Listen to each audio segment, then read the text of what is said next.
Welcome once again to Musings by Danon. Every once in a while, it's nice to take a break from the constant shonen battle anime, the ecchi harems, the isekai fantasies, and just read something a little different. Something well written, something both funny and awesome at the same time. Something with over-the-top characters that we're used to in shonen, but maybe with a twist. Before we get started, please like and subscribe for more content. It really helps the channel and you'd be doing me a solid favor. For me, there are two factors that preclude enjoyment of media: how good something is, and how much fun it is. A show doesn't have to be good to be fun. Fairy Tail is my go-to example for an anime that is both bad and fun at the same time. No serious anime fan will ever unironically say that Fairy Tail is a masterpiece, but it is a lot of fun to watch and has some great moments. My favorite movie of all time is Stardust. Young newcomer Charlie Cox is pitted against Mark Strong as a prince of the realm, and the goddess herself, Michelle Pfeiffer, as an evil witch. Supporting him, you've got the delightful Claire Danes as a literal star fallen to earth, and the legend himself, Robert De Niro, playing a fabulously gay sky pirate. Additionally, the movie is adapted from a book by the prolific master storyteller Neil Gaiman. What's not to love? Sure, it's not Schindler's List, The list is life. or Godfather, Godfather? or Gone with the Wind. God is my witness. I'll never be hungry again. But it's not trying to be. The only thing this movie is trying to be is fun, and it nails that perfectly. Another thing I love about Stardust is the blending of genres. It's a coming-of-age story combined with romance, action-adventure, comedy, and fantasy. Movies that are difficult to categorize but are still fun to watch are pretty much my jam. Some of my other favorite films are Incredibles, This is Shonen. Princess Bride, As you wish. Fool's Gold, We're flying! How do you know what to do? No, PlayStation. Where Eagles Dare, and Mr. and Mrs. Smith. Just respond instinctively. Okay. Incredibles strikes the perfect balance between a family sitcom and a superhero action movie, and contains the most perfect scene in any film, cinematic or animated. Honey! What? Where's my super suit? Princess Bride is flawless, as well as being a movie with Fencing, fighting, torture, revenge, giants, monsters, chases, escapes, true love, miracles. Fool's Gold is both an action-adventure film and a rom-com at the same time. Where Eagles Dare is a criminally underrated movie that is both a great action flick and a spy thriller with twists that will keep you guessing till the end. Mr. and Mrs. Smith is both an over-the-top action movie and a rekindling love story. Jane and John Smith have been together for 3 or 5 years, but have never really known each other. Both are assassins, experts in their field, and have taken out numerous targets. But one day they discover each other's secret, and all hell breaks loose. The masks are ripped away, and both are exposed. They are both scared, angry, hurt, and want to lash out. But even with all that, at the end of the day, they still love each other. To me, the love between Mr. and Mrs. Smith is the most important part of the story. They truly love each other, and even when ordered by the respective companies they work for to eliminate their spouse, they just can't do it. They go through fire and brimstone together and come out the other side with their relationship stronger than ever. When faced with the option of murdering the person they love or killing hundreds of other people, the choice for them was obvious. Which brings me to the subject of today's video. Spy Family is a manga drawn and written by Tatsuya Endo. The series started being published bi-weekly on Shonen Jump Plus's app and has been printed into 7 tankobon volumes. The English translation for Volume 6 of Spy Family will be released in October. Consider this your spoiler warning, but I'm only going to be talking about specifics that happened during the first 2 chapters of the manga. About 10 years before our story begins, there was a war between 2 nations, Westia and Ostania. Since then, peace has been strained and tensions are high. A covert war has been carried out in the shadows, with spies from both nations doing their best to keep the peace. Whether wiping out terrorist cells, blackmailing corrupt politicians, or stealing valuable intelligence, being a spy requires nerves of steel, quick wit, and the ability to make personal connections and then break them without hesitation. The best spy in either country is a man only known by his code name, Twilight. A war orphan, he became a spy for Westia to make a world where children do not cry. He is cold, ruthless, and entirely focused on his mission. Having just finished one mission, he is assigned another one. He must get information about an extremely dangerous person in Ostania, the leader of the National Unity Party, Donovan Desmond. However, the target is a hermit who hardly ever leaves his well-defended mansion. The only time he comes out to socialize is at events he's required to attend, like special parent days at his son's prestigious school. And so, the first step of Twilight's new mission is to get married and have a child. He has 1 week. With that, we finally get to see the unflappable Twilight sputter and spit. He has a week to find a wife and child.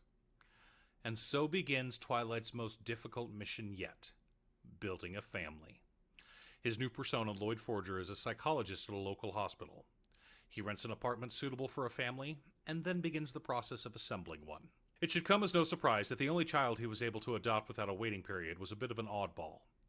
Anya has been adopted and returned to the orphanage on 4 separate occasions. The reason? She keeps freaking out the previous adopted families because she's an Esper. In other words, she can read minds. This time, she decides to keep it a secret from her new adopted father, especially after learning he's a spy on a mission to save the world. Things are awkward at first between them. Twilight doesn't know how to be a father and isn't sure if Anya is smart enough to pass the entrance exam. After taking a sort of slapdash approach to the situation, which causes additional problems, like Anya being kidnapped, Twilight buckles down and studies how to be a proper parent, even if it will just be temporary. His hard work pays off, and Anya passes the test. Now all that's left is to find a wife. Yor Breyer is a single, beautiful 27-year-old office lady who works at City Hall. She's never really thought about marriage. As an orphan, she was forced to work from a young age taking care of her brother. Now that he's grown and has a career of his own, her life doesn't have much direction. But when she hears about a 30-year-old unmarried woman being picked up by the secret police on suspicion of being a spy, she realizes she may need a husband. I think you can tell where this is going. The other office ladies tease her about bringing a date to a party they're throwing on Saturday. After work, Yor gets a call from her younger brother, Yuri.